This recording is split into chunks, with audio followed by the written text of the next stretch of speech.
लोगों खातिर। आप बोले ना आप बक्सर के हैं, तो आपके लिए नमवे काफी बाल लगावे खातिराग, नमवे काफी बाल लगावे खातिराग, जिला बक्सर के बाग होए रे,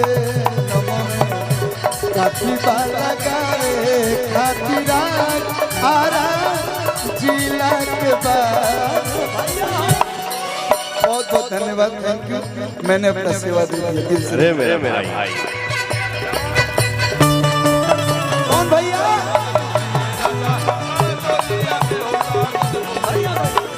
कौन भैया?